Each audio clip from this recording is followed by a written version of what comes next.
Hey guys, Luke Mac.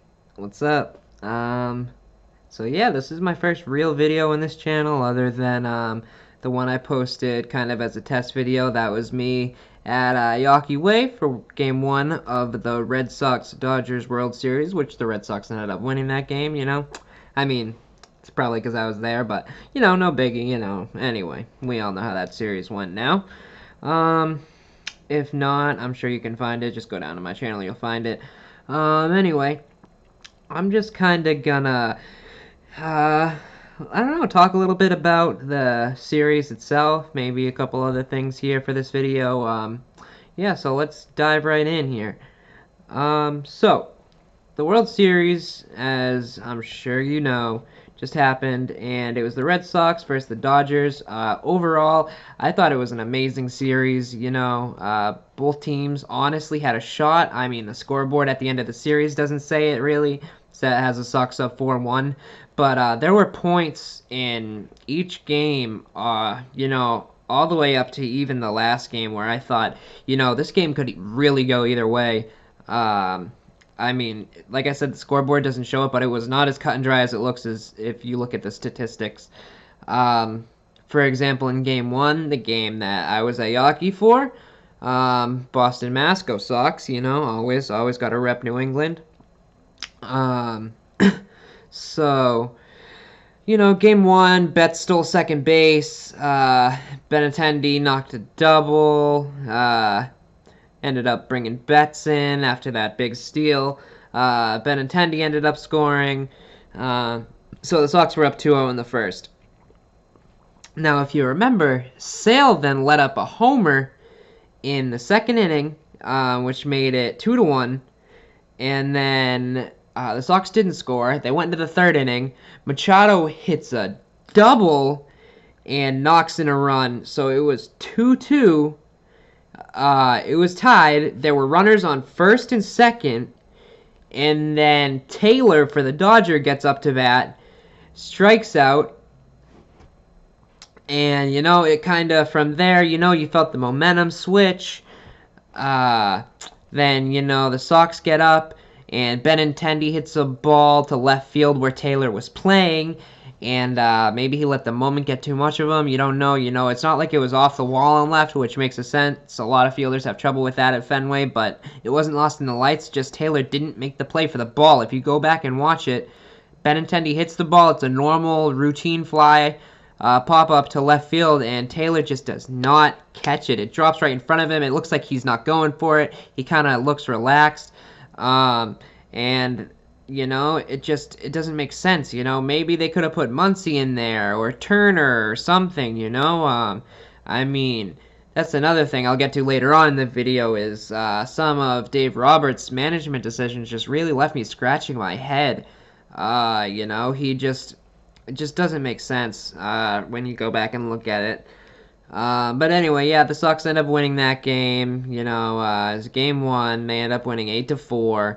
And really after the third inning, I'm sure the scores and stats would say otherwise, but it never really felt too much in danger. If I go back, I'm sure I could go back and look at other big points in that game, but that once Taylor messed up and you saw that the big bats were out of the lineup, that game kind of felt like a lost cause for the Dodgers, in my opinion. I'm sure it looks different ways to different people, but then we have game two.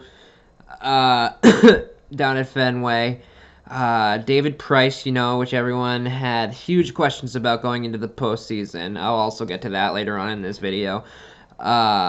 He opened it up. He pitched nails, man. David Price was throwing fire.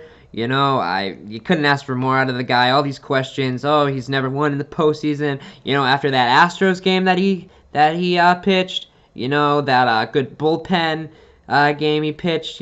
Price was nails this postseason. He definitely dulled all the haters and all the questions.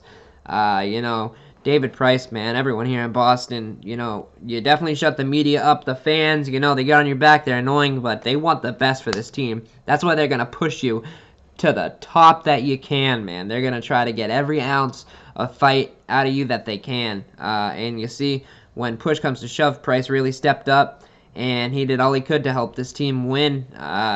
another World Series, and it was great. Uh, and then, you had Game 3. Yeah, you had Game 3.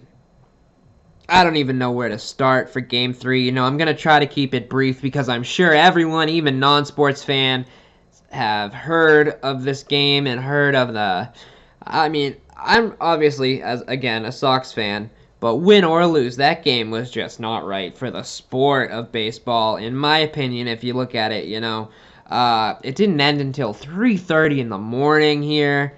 Eastern time in Boston. I mean, granted, they were in LA, but it doesn't make it right. The game was 18 innings long. It was 7 hours and 20 minutes. By the end of it, only the real hardcore fans, I feel like, stuck around. I haven't looked at the numbers, but, I'm positive that the people tuning in definitely dropped off. Even the people that had the TV on, a lot of them had probably passed out at the couch at that point. And to go that long, and then obviously the Dodgers, Muncy, who Dave Roberts finally decided to play in Game 3. Okay, so let me pause right here. Well, Muncy hits the walk-off, and the Dodgers win Game 3. But anyway, so let me ask you guys a question. Right hand, left hand pitchers versus righty-lefty batters. I get it. There's matchups you want, there's matchups you don't want.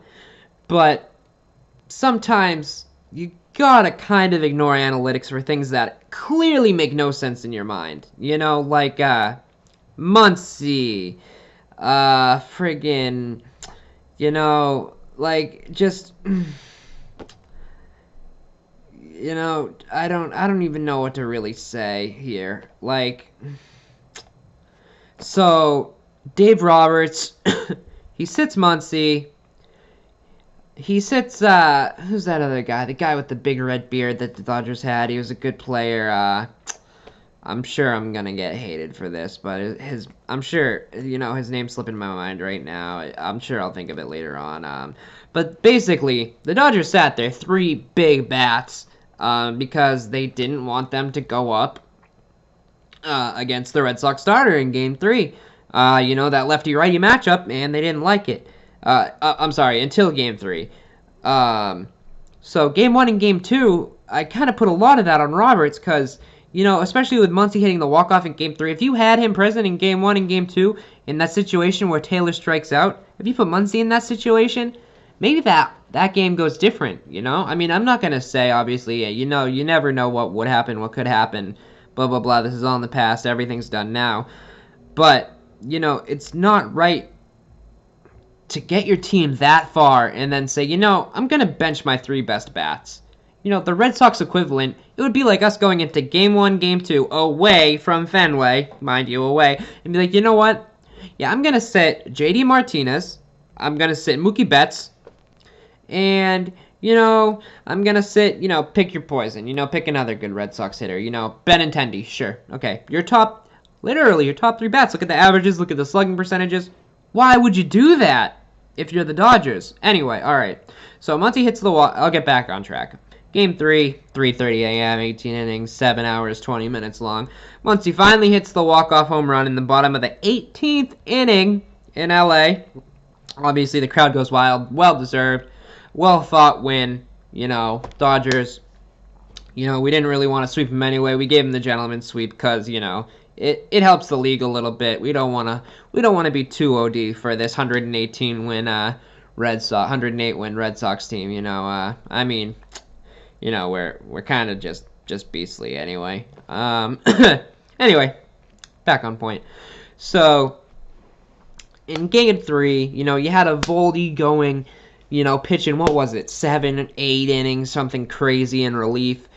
Pitched nails. The kid pitched like a god of Valdi, I mean, Cora left him in way too long, that friggin' walk-off wasn't right, man. I just, the guy deserves all the credit in the world of Valdi, coming off of his Tommy John surgeries and everything. The guy's an animal, man, and he's gonna get paid, and he deserves every cent of it. But, Cora kinda, in my opinion, I can't talk bad on him, but he kind of mismanaged that situation because, pitching Evaldi kind of burned him, and it forced Erod to start Game 4. Obviously, this turned out fine for the Red Sox as they took Game 4. But it doesn't mean that the play was necessarily correct or that the choice was necessarily correct, because you did still drop Game 3 because of it. Well, not because of it, but, you know, it could have been played differently if you didn't pitch Eovaldi in that game. I'm not going to get into the errors that caused the Sox to keep playing, because I'm not going to throw anyone on the bus, you know.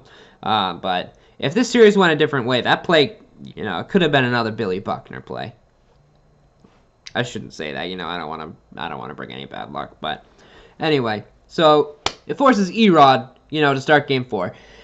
Now, if you guys follow the Red Sox, you know that Erod, the situation he's in, you know, he played all right in the middle of the season, you know, okay, but towards the end of the season, he had a serious drop-off. Cora lost all faith in the guy. He didn't throw him in the game until it was like 18-2 or something crazy like that, and then in the Astros, he brought him in for one at-bat against a lefty, and Erod walked him, so I feel like Cora putting him on the mound in Game 4 kind of was Cora. It felt to me like he was really taking a big risk that game. He felt like he didn't have arms. He's not going to admit to that. You know, even in his post-game conferences, when he's talking to the press, he's saying, oh, I knew we had the arms. We knew we had it. At the end of Game 4, he's saying this to the press. But what he got out of Erod that game was crazy for that guy. After only pitching how little he pitched towards the end of the season and into the postseason, you know, people are going to rag on him because of that homer he gave up. He almost cost us the game. Well, really, I put that on Cora. He should not have let Erod pitch that late into the game. What was it, the 6th inning, I believe? I could be wrong. You know, I know everything I'm wrong on, you know, I'm probably going to get roasted on this video, but, you know, it comes with the territory, whatever. It happens. But anyway, so he's pitching Erod way too late in that game. You know, I would have taken him out in the 4th. You know, the 5th is a lot to even ask for the guy. To put him in for 6, it's not right. To put him in for 5, it's not right. But anyway, they did. Erod gives up that crazy shot home run. You know, everyone in the Red Sox is feeling kind of down. And Sale goes nuts in the dugout. He goes crazy. He's saying, look, this freaking Hill guy, who, by the way, Hill, oh my god, his pitching was amazing in this game. You know, he goes, what did he go? 6, 7 innings, something like that. And, you know, the kid pitched nails. It was a one-hitter. He let up one hit in the game. And from what I'm hearing today, you know, I'm sure the story will emerge later on after I post this video, more details for it. But I'm hearing that he told the manager before he went in for the inning that before the inning they took him out on, he said to the manager, he said, keep your eye on me. And he was trying to tell him, like, oh, keep your eye on me. I'm still throwing nails. I still got the stuff. I'm throwing good. But the manager, Dave Roberts, took it as, oh, keep an eye on me. I'm getting tired. But that is not what Hill meant. So Hill throws a walk, first batter in. And Dave Roberts, you know, I'm pretty sure that's when Roberts, or maybe he gave up a hit after or something like that, but Roberts pulls him out of the game then. Kid gave up one hit the whole game. Do not pull him. Even if he was telling me he feels tired, I'm not pulling that kid. That kid's throwing fire. The Sox couldn't figure him out. You know, they pull him, you know, Game 4. You know, they had the lead. Maybe Roberts felt a little comfortable, but nope. Red Sox, bam, they fight their way back. They come up. Sox rally, you know. Friggin' Pierce smashes the ball. You know how it goes. Red Sox win Game 4. Alright, Game 5. What do I gotta say about Game 5? You know, Price again, you know. You can argue if he could have been the MVP. Amazing game by Price. Great appearance. Throwing nails again on short rest. Versus Clayton Kershaw, mind you. Oh, man. Pierce wins the MVP. Has a great game again, Game 5, for the Sox to clinch and win the 2018 World Series champion Boston Red Sox. And the best team in baseball for the regular season. Don't forget that part. Oh, and I think they went like friggin' 16-2, 18-2, whatever in the preseason. So kind of was a precursor for the season that was going to come for them. They bring in, you know, they get Price out. It's cool, great. They pitch Kelly. Kelly gives them nails. You know, great game, great relief effort by Kelly. They put in Sale in the 9th inning. Now, you know, some Red Sox fans were skeptical. Oh, why didn't they start Sale in Game 5? Or even some people were asking why didn't they pitch him, you know, in 4? And, you know, was he sick? Was he not out of it? Was he hurt? Blah, blah, blah. But Sale came in for that 9th inning and struck out the side, man. He didn't give him a chance to try to fight back into that game. You know, the Red Sox ended up winning 5-1. The Dodgers only were able to get 1 run that game. You know, and I think one of my favorite parts of the Red Sox winning this 2018 World Series was, you know, the trolling of the New York Yankees, because as a diehard Sox fan, you know, born into it, raised into it, always be a Sox fan, you know, you gotta troll the Yankees. The Yankees suck. You know, they just do. I'm sorry. Since 2000, I can't really hear much relevance from them. I'm sure they had a 100-plus win season. They still lost the division by 8 games. They gotta step their game up, you know? They just throw all this money at, oh, Giancarlo Stanton, look at Aaron Judge. Yeah, well, you know what? Sorry, guys, not this year. Anyway, so New York took a game from us in our house at Fenway, and they started playing New York, New York by Sinatra in the dugouts, or not the dugouts, I'm sorry, in the locker rooms after the game. And so the Red Sox kind of took that to heart. After they beat the Yankees, they played New York, New York to kind of shove it in their face. And then after the World Series win, you know, they're in the locker room celebrating, popping champagne. You know, the game's over. They're all screaming, yelling, celebrating. Guess what? They're playing on the boombox, New York, New York. So, yeah, shout out to the Yankees. Don't celebrate too early, Aaron Judge. Don't poke the bear, as we like to say. Oh, yeah, also a little bit of a Bruins fan. But anyway. Yeah, so my question, you know, if the Dodgers even did manage to extend this series, you really think they're going to come into Fenway and win Game 6 and 7? Probably against Sale for one of them. Is that really going to happen in the cold weather? The Dodgers, who are used to playing in very warm weather? I don't know. I don't know how that's going to play out.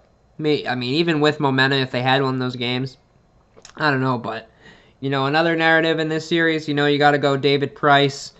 Oh, man, what a change of heart. What a change of player. What a crazy roller coaster ride for David Price since he's coming here at Boston. You know, he's, you know, avoiding the press, running away from the press, avoiding hearings, you know, starting fights with Dennis Eckersley, a Red Sox great, you know. People kind of threw him under the bus. They said, oh, we wasted all this money. What a bad contract. You know, they said, oh, he shouldn't be starting. You know, they tried pitching him. Even the organization themselves pitched him from the bullpen for a while. You know, people were saying, is he even a starter? But for him to come out this postseason and just quell all the doubts from these guys, you know, Price deserves all the respect in the world. You know, after this, you know, he was worth every penny, especially from the championship. You know, people argue that he even could have been the MVP over Pierce. You know, that's a whole nother discussion. I could make a 30-minute video on both of those guys' performances throughout this series. I'm not going to, but they both deserved it. I could have seen it going either way.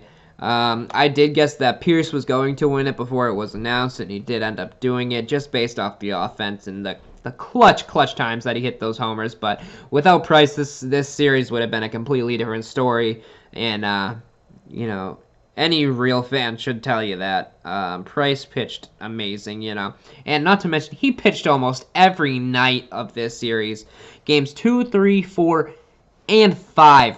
Price either opened, came in relief for, you know, a hitter, an inning, whatever. Or in only one of them, he only threw warm-ups. What was it? 4, I think. I think it was game 4. He only threw in the bullpen to warm up, but he was throwing hard this whole series. He wasn't taking it easy at all, if you watch. Price was a beast. Definitely MVP consideration. He outpitched Verlander and Kershaw. They're both Cy Young winners. You know, Verlander's an absolute animal. Kershaw, absolute animal, regardless of his postseason flaws, which, you know, that monkey's still on his back a little bit. But, you know, to outpitch both of them after the questions asked of him was just crazy. Verlander and Kershaw, both Cy Young winners, and Price won those pitching matchups both nights handily, if you ask me, especially against this last game against Kershaw. Wiped the board with him. Pierce won MVP, like we said. You can go Pierce Price, who deserved it, like I just said, but you can argue for either way, and I understand. So the questions come up, though. Was this the best Red Sox team in the playoffs? The best playoff for the Red Sox we've seen? Is this the best Red Sox team in organization history for the Sox? If you look at the pure statistics, depending on how you judge it, but most of them will tell you this was the best team of all time. It's hard to say that over, the 13 Red Sox after the bombing and everything when they won. It's hard to say that against the 04 Sox when they broke the 86-year drought, the curse. All amazing, great, heartfelt teams. I don't think this one will be the most fondly remembered team. And I also think if you paired this team up against, the Ortiz, Ramirez, Pedro, Schilling Red Sox, I think it would be a lot closer than most people think. A lot of people are taking the 2018 side.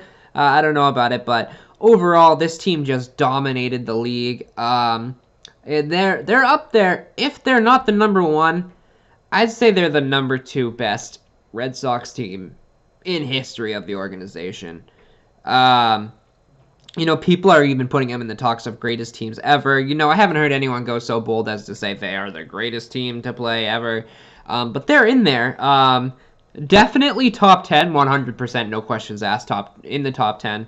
Possibly top 5. I've heard a lot of good arguments for other teams, but they're somewhere in that range. They won 108 wins, which is the most for any Red Sox team ever in the regular season. In the postseason, they beat the Yankees and the Dodgers. They beat 200-plus win teams to get to where they won in the playoffs in series. They beat them handily.